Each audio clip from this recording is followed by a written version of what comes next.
사람들이 인생을 살아가면서 누구나 기대를 가지고 살아갑니다. 아내는 남편이 건강하고 잘 되기를 원합니다. 부모는 자녀가 잘 되기를 기도합니다. 뭔가 우리는 세상을 기대하며 살아가고 있습니다. 구원받은 우리에게도 하나님께서 기대하는 것이 있습니다. 하나님은 우리에게 기대하는 것이 무엇인가 하면은 열매입니다. 성경은 열매를 무척 강조합니다. 그래서 예수님께서 친히 이렇게 말씀하셨습니다. 마태복음 7장 18절로 20절에 있는 말씀을 보면은 좋은 나무가 나쁜 열매를 맺을 수 없고 못된 나무가 아름다운 열매를 맺을 수 없느니라. 아름다운 열매를 맺지 아니하는 나무마다 지켜 불에 던지지느니라. 이러므로 그들의 열매로 그들을 알리라. 하나님은 열매를 통하여서 우리를 평가하십니다. 하나님은 우리에게 무엇을 기대합니까? 열매입니다. 그래서 주님은 이 땅을 떠나시기 전에 우리가 읽은 본문 앞에 보면 유명한 포도나무 비유로 말씀하셨습니다. 주님은 포도나무요, 우리는 가지요, 하나님은 농부이십니다. 여러분, 농부가 무엇을 위해 땀을 흘립니까? 바로 열매입니다. 하나님은 우리가 열매 맺기를 원하십니다. 그래서 우리가 이 땅에서 열매를 많이 맺도록 우리 인생에 하나님께서는 적극적으로 개입을 하십니다. 농부가 땅에 떨어져 있는 가지를 들어 올립니다. 그래서 땅에 쳐져 있는 굳어진 가지를 들어 올리면은 아픕니다. 그것이 우리에게는 징계일 수도 있습니다. 그러나 농부는 사정없이 처진 가지를 들어 올리고 풍성한 열매를 맺기 위하여서 쓸모없는 가지는 가지치기를 합니다. 하나님이 우리에게 그렇게 하십니다. 열매 맺는 가지는 풍성한 열매를 맺도록 하나님께서는 계속해서 우리를 다듬어 가십니다. 주님은 말씀하십니다. 풍성한 열매를 위하여서 너희는 나에게 붙어 있어라. 우리가 농부 대신 하나님의 인도하심을 따라 이 땅에 사는 동안 열매를 맺기를 원한다면 우리는 하나님께 붙어 있어야 됩니다. 우리가 이 땅에서 열매 맺는 삶을 살면 우리의 생활 가운데에 놀라운 형상과 축복이 일어난다는 것입니다. 오늘은 우리가 하나님께 붙어 있는 그런 삶을 통하여서 놀라운 일들을 우리가 경험하게 되는데 어떻게 그것이 우리의 삶의 열매로서 맺히는가를 살펴보기를 원합니다. 우리가 농부 되신 하나님의 작업에 우리가 협조하여 열매 맺는 삶을 살게 되면은 환경과 관계없이 주어진 여건과 관계없이 우리의 삶에는 놀라운 일들이 일어납니다. 주님은 오늘 본문에 있는 말씀을 통하여서 우리들에게 세 가지를 말씀하십니다. 우리들이 농부 되신 하나님의 뜻을 따라 열매 맺는 삶을 살게 되면 어떤 일들이 일어나는가? 그 첫 번째가 기도 응답입니다. 아마 예수 믿는 사람은 마찬가지일 거예요. 기도하는 모든 사람의 소원은 무엇입니까? 기도 응답인 것입니다. 많은 그리스도인들이 교회를 다니면서도 지속적으로 기도하지 않는 이유는 무엇인가? 기도 응답과 연관이 있습니다. 왜 꾸준히 기도하지 못하는가? 왜 헌신하지 못하는가? 이유는 한 가지입니다. 기도해도 응답이 없기 때문에 그렇습니다. 오늘 예배를 드린 여러분 모두는 이 말씀을 통하여서 모든 기도에 응답받는 참된 기도꾼이 될 수 있기를 주님의 이름으로 축복합니다. 성도 여러분, 우리가 기도하는데 이 기도가 응답이 된다면 얼마나 좋을까요? 우리가 7절 말씀 한번 같이 읽겠습니다. 시작. 너희가 내 안에 거하고 내 말이 너희 안에 거하면 무엇이든지 원하는 대로 구하라. 그리하면 이루리라. 아멘. 무엇이든지 원하는 대로 구하라. 그리하면 이루리라. 성도 여러분, 기도하는 사람 가운데에 응답을 기다리지 않는 분이 계십니까? 어떻게 하면 기도하는 것마다 응답받는 이런 삶을 살 수 있는가? 봉사를 많이 하면, 성경 공부를 많이 하면, 내 기도 시간을 늘리면 이런 일들이 일어날 것인가? 물론 좋은 일입니다. 그러나 주님은 오늘 본문에 있는 말씀을 통하여서 한 가지를 말씀하고 있습니다. 우리가 주님 안에 거하면은, 우리가 주님 안에 거하면은 풍성한 열매를 맺으며 이 놀란 약속이 우리의 삶에 나타난다고 말씀하십니다. 성도 여러분, 기도 응답의 비결은 우리가 주님 안에 거하는 삶인 것입니다. 우리는 이 말씀을 신뢰해야 됩니다. 왜냐하면 이 약속을 천지를 지으신 하나님, 그 하나님의 아들이신 우리 주가 되신 예수님께서 우리에게 친히 약속해 주셨습니다. 성도 여러분, 이 말씀을 여러분의 마음에 안고 한번 질문해 보십시오. 과연 구하는 것이 다 이루어질 수 있을까? 여러분 스스로에게 솔직하게 질문해 보십시오. 우리의 생각과는 상관없이 대답은 예입니다. 무엇이든지 응답해 주십니다. 어떻게 그런 일들이 일어날 수 있는가? 오늘 본문에 있는 문맥을 살펴보면 어렵지 않습니다. 주님은 무엇이든지 이루어진다는 약속 앞에 딱 한 가지 조건을 달았습니다. 그것이 바로 7절에 있는 말씀입니다. 너희가 내 안에 거하고 내 말이 너희 안에 거하면 무엇이든지 원하는 대로 구하라. 그리하면 이루리라. 이것을 지키면 우리가 구하는 것, 우리가 기도하는 것이 다 이루어진다는 것입니다. 우리가 기도하는 것마다 응답된다는 것입니다. 여러분 한번 생각해 보십시오. 우리가 정말로 주님 안에 있고 주님의 말씀이 내 안에 풍성히 거하면 우리가 어떤 것을 기도하겠습니까? 하나님의 뜻이 아닌 허황된 것을 구할 수 있나요?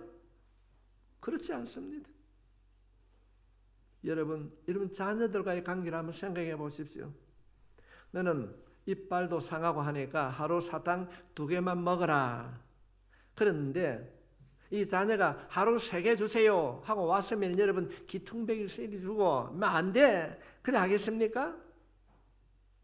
아이가 울고 때를 쓰면 부모는 줍니다.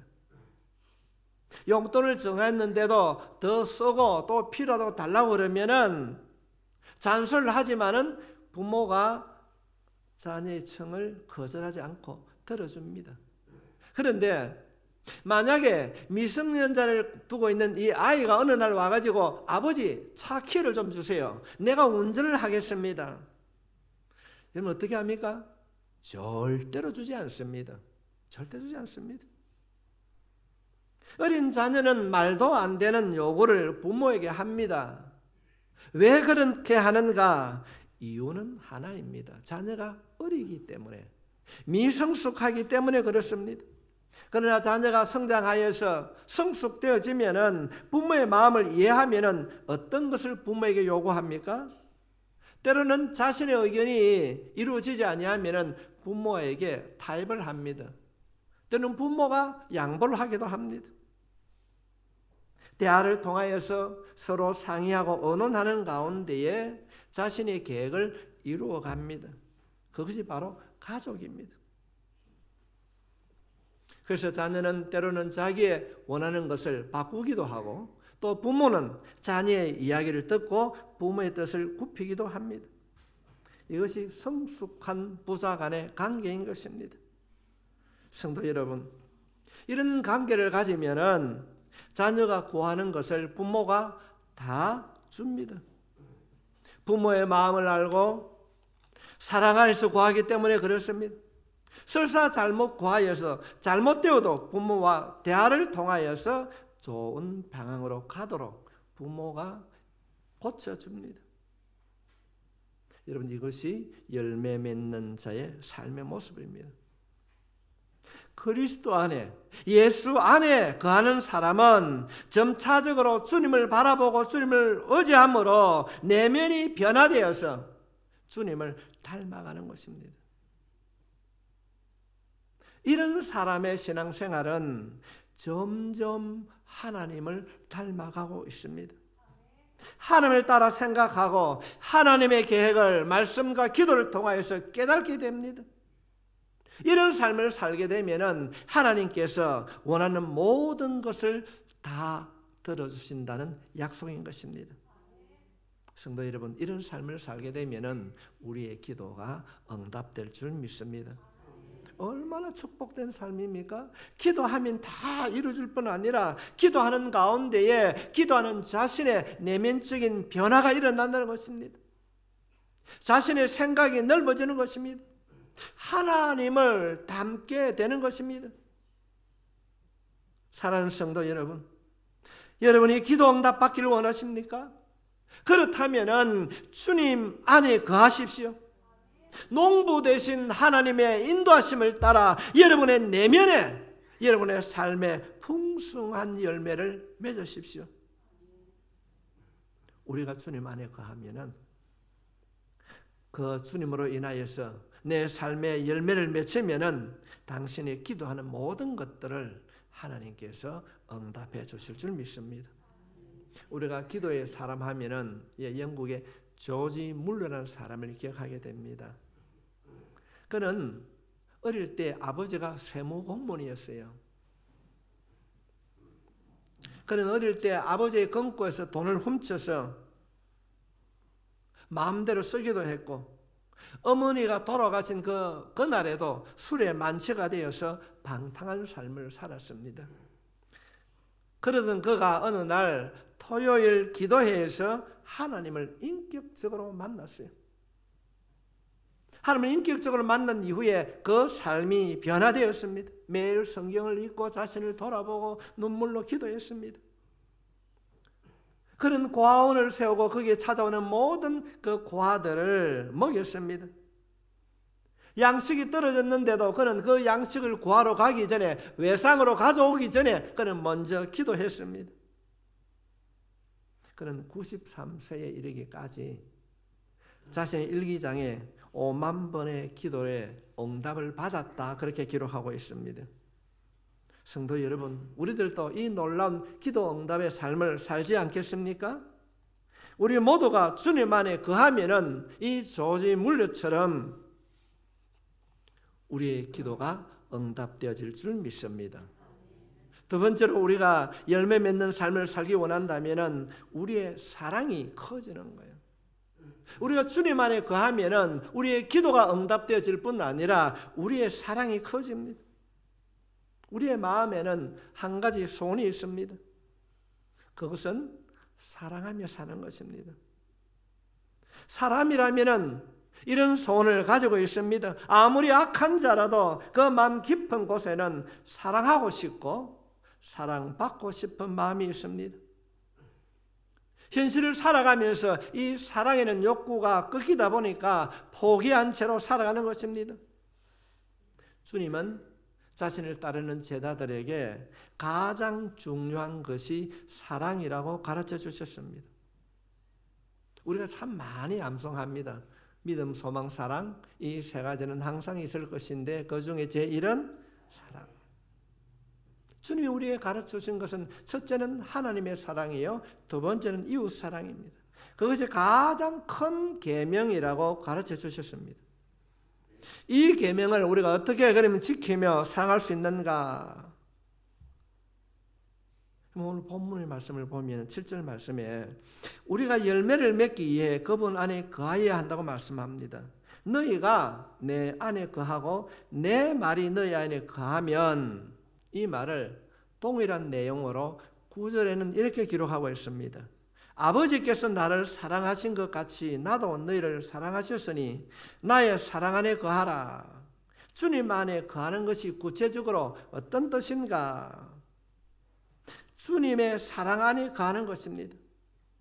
그렇다면 우리는 어떻게 주님의 사랑 안에 거할 수 있는가? 10절 말씀에 살펴보면은 내가 아버지의 계명을 지켜 그의 사랑 안에 거하는 것 같이 너희도 내 계명을 지키면 내 사랑 안에 거하리라. 성도 여러분, 우리가 주님 안에 거하면은 기도가 다 응답된다.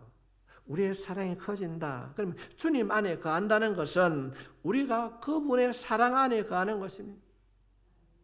그분의 사랑 안에 거한다는 것을 구체적으로 말씀을 드리면은 그분의 계명을 지키는 것입니다. 그분의 계명. 그렇다면 그분의 계명은 무엇입니까? 12절 말씀 우리 한번 같이 읽겠습니다. 시작. 내 계명은 곧 내가 너희를 사랑한 것 같이 너희도 서로 사랑하라 하는 이것이니라. 우리의 기도가 응답되고 하나님의 사랑이 우리 안에 이루어지는 일은 무엇인가? 우리가 주님 안에 거하는 것은 그분의 계명을 지키는 것인데 그분의 계명은 사랑이라는 것입니다. 서로 사랑하라. 우리가 마스크를 썼지만은 눈빛으로 옆에 있는 사람에게 한번 인사합시다. 사랑합니다. 우리가 이 땅에 살아가면서 우리의 기도가 응답되는 비결이 무엇인가? 첫 번째는 하나님의 사랑이요, 두 번째는 이웃 사랑인 것입니다. 주님의 안에 in Christ, 주 안에 거하는 것이 무엇인가? 주님께서 주신 그 계명, 이웃을 사랑하는 것입니다. 그 사랑을 내 삶을 통하여서 실천하는 것입니다. 그럴 때에 삶의 풍성한 열매가 맺혀질 줄 믿습니다. 내 삶의 열매는 어떻게 맺혀지는가? 이웃 사랑입니다. 이웃 사랑. 아무리 성경을 많이 외우고 기도를 많이 해도 이웃 사랑이 삶의 현장에 나타나지 아니하면은 그는 주 안에 거하는 자가 아닙니다. 주님 사랑 안에 거하는 자는 주님의 계명을 지키는 자요, 주님의 계명은 하나님의 사랑과 이웃을 사랑하는 자입니다. 주님은 이 계명을 우리들에게 설명해 주기 위해서 역설적으로 설명합니다. 나의 사랑 안에 거하라. 우리가 어떻게 이웃을 사랑할 수 있는가? 먼저 하나님의 사랑을 진실로 받아야 한다는 것입니다. 그리고 그 사랑 안에 날마다 거해야 한다는 것입니다. 쉽게 말씀을 드리면은 누가 하나님의 사랑 안에 거할 수 있는가? 누가 기도 응답 받는 그 사랑을 이룰 수 있는가? 날마다 하나님의 사랑 안에 거하는 것. 물론 심리학자들은 누가 사랑할 수 있는가? 사랑을 받아본 자들만이 할 수 있다고 합니다. 사랑을 받아본 적이 없는 사람은 사랑을 할 수가 없습니다. 왜 결혼 생활에서 고통을 당하는가? 자라면서 부모로부터 형제간들로 때로는 이웃으로부터 때로는 동료들로부터 사랑을 받아보지 못했기 때문이라고 말합니다. 부모님의 참 사랑을 받지 못한 자는 평생 사랑할 수 없다고 심리학자들은 말합니다. 그러나 성경은 말씀하십니다. 비록 지금까지 살아오면서 어떤 환경적인 요인으로 인하여서 사랑을 받지 못하고 사랑하지 못했다 할지라도 하나님의 사랑을 받아들이면은 사랑하며 살아갈 수 있습니다. 우리가 진정으로 하나님의 사랑을 받아들이고 날마다 하나님의 사랑 안에 거하면은 어떤 마음의 상처도 치유될 수 있고 사랑하며 살아갈 수 있습니다. 하나님의 세상을 이처럼 독생자를 그 뒤가 중요합니다. 누구든지 우리가 지금까지 살아오면서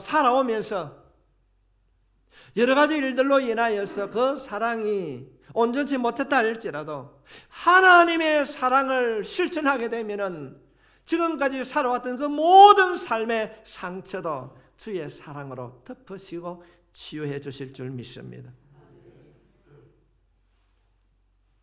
갈보리 십자가의 사랑을 받아들인 자는 모두가 변했습니다. 우리 한번 요한복음 3장 16절로부터 17절에 있는 말씀을 한번 같이 암송하겠습니다. 시작. 하나님이 세상을 이처럼 사랑하사 독생자를 주셨으니 이는 그를 믿는 자마다 멸망하지 않고 영생을 얻게 하려. 아멘. 하나님이 그 아들을 세상에 보내신 것은 세상을 심판하라 하심이 아니요 그로 말미암아 세상이 구원을 받게 하려 하심이라. 여러분, 제가 이전에 신학 시작하기 전에 해야 되는가 말아야 되는가 그때에, 지금은 없어졌는데 동부 부춘에 가면은 미랄 기도원이 있습니다. 그곳에서 일주일 금식 기도를 하고 내려오는데 아마 지금쯤 된 것 같아요. 바람에 보리가 피어가지고 흔들거리는데 보리가 웃으면서 저를 맞이하는 것 같았어요. 엎드려서 개울가에 물을 먹는데 물이 졸졸졸 소리하는 것이 아니라 물이 찬양을 하고 있는 모습을 제가 경험을 했습니다. 사랑하는 성도 여러분, 주님의 가장 큰 계명, 우리들이 이 땅을 살아가면서 반드시 해야 할 그 일, 사랑을 실천하며 살기를 원하십니까? 그렇다면 먼저 주님을 사랑하십시오. 예수님을 먼저 사랑하십시오. 주님을 먼저 사랑하게 되면은, 주님 안에 거하는 삶을 살게 되면은 바다보다 더 넓은 어떠한 허물이 있다 할지라도 덮으시고 용서해 주시는 그 하나님의 사랑을 깨닫게 될 줄로 믿습니다. 그분의 성품을 닮아가게 되는 것입니다. 우리의 사랑이 점점 넓어지고 커지는 것입니다. 하나님을 먼저 사랑하십시오. 신앙생활을 살펴보면 나이가 들수록, 신앙생활이 오래될수록 마음이 좁아지는 분들이 있습니다. 무엇이 그렇게 섭섭한지 삐지고, 그건 잘못 믿은 거예요. 예수 믿는 사람이 무슨 말이 그리 많습니까? 어떻게 원망합니까? 하루아침에 자녀들이 다 죽고 가진 재산이 다 없어졌어요.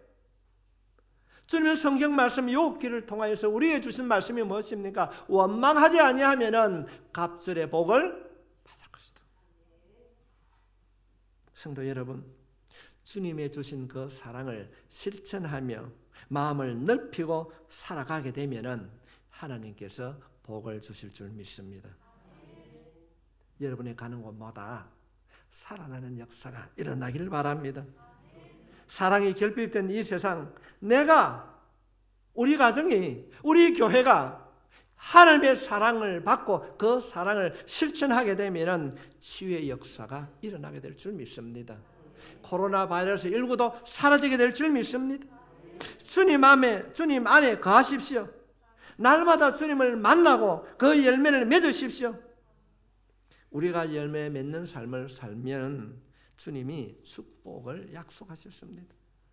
우리의 기도가 응답되고 우리의 사랑은 점점 넓어지고 커지게 될 줄 믿습니다. 예수님을 바르게 믿는 사람, 그 사랑을 실천하는 사람은 얼굴이 달라요. 혈색이 다릅니다. 코로나 바이러스가 문제가 되지 않습니다.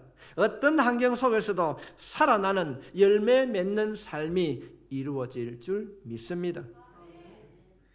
세 번째로 열매 맺는 자의 누린 축복은 무엇인가? 기쁨이 넘쳐납니다. 오늘 본문은 두 개의 관계를 말씀하고 있습니다. 첫째는 자신과 성부 하나님과의 관계, 두 번째로는 자신과 성도들의 관계를 말씀하고 있습니다. 주님께서는 이 두 관계를 나란히 대조해서 우리들에게 보여주고 있습니다. 10절 말씀입니다. 내가 아버지의 계명을 지켜 그의 사랑 안에 거하는 것 같이 너희도 내 계명을 지키면 내 사랑 안에 거하리라. 내 계명을 지키면 내 사랑 안에 거하리라.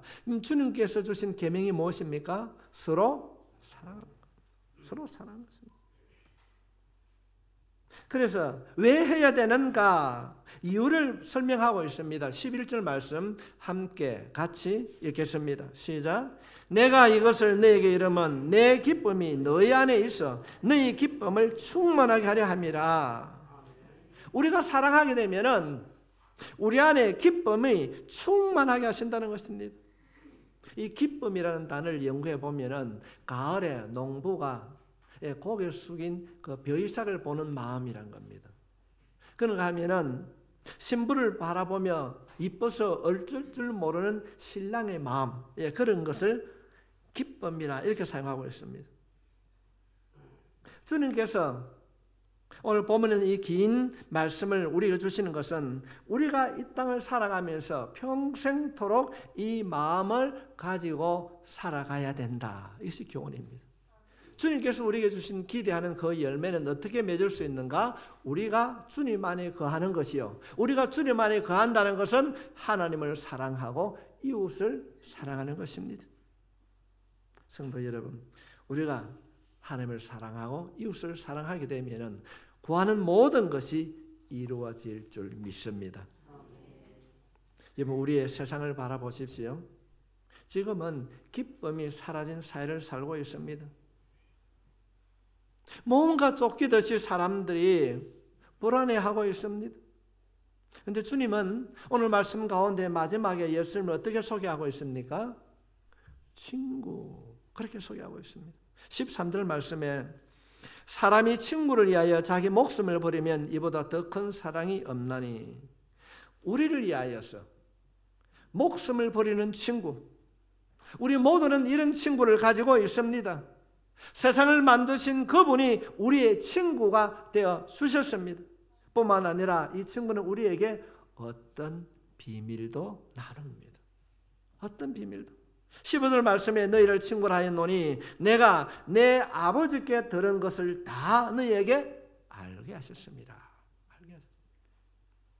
주님은 천국 비밀, 천국에서 어떤 일들이 일어날 것을 우리에게 다 가르쳐 주셨습니다. 또한 그분은, 우리 친구 되신 그분은 우리가 성공하기를 원하십니다. 16절 말씀에 너희로 가서 열매를 맺게 하고 또 너희 열매가 항상 있게 하여 내 이름으로 아버지께 무엇을 구하든지 다 받게 하려 하십니다. 우리가 성공하기를 원하십니다. 여러분, 이런 친구 보았습니까? 만나셨습니까? 누가 이런 친구가 될 수 있습니까? 당신을 위하여 목숨을 버리는 그 친구, 어떤 비밀도 함께 나누는 친구, 어떻게 하든지 내가 열매를 맺게 하고 우리가 구하는 모든 것을 받게 해주신 그 친구, 내 남편, 내 아내, 내 자녀 될 수가 없습니다. 왜냐하면 그들은 능력이 없기 때문에 그렇습니다. 그러나 우리의 친구 되어주신 그분은 마음만이 아니라 능력도 있습니다. 주님이 우리의 친구 되십니다. 목회를 하다 보면은 사람들의 임종을 많이 지켜봅니다. 여러분, 누가 죽음의 순간까지 동행할 수 있습니까? 아무도 할 수 없습니다. 그러나 우리의 친구 되신 이분은 천국까지 우리와 동행해 주실 줄 믿습니다. 우리는 이 친구 안에서, 이 친구가 약속한 주님 안에 거하는, 하나님을 사랑하고 이웃을 사랑한 이 사랑을 실천하게 되면은 우리의 기도가 응답되어질 뿐 아니라 우리의 기쁨이 넓어질 뿐 아니라 우리의 삶에 구하는 것마다 열매를 맺게 될 줄 믿습니다. 우리는 그분이 부탁한 이 사랑의 계명을 지키며 이 사랑을 실천하며 살아가게 되면은 이 땅에 살아가는 날 동안 모든 기도는 응답되어질 줄 믿습니다. 추수때를 바라보는 농부의 그 기쁨, 신부를 바라보는 신랑의 기쁨을 가지고 평생을 살아갈 수 있습니다. 그 길은 바로 하나님의 사랑과 이웃을 사랑하는 길입니다. 사랑하며 살아갑시다. 그럴 때에 우리의 모든 기도가 응답되어질 줄 믿습니다. 기도하겠습니다.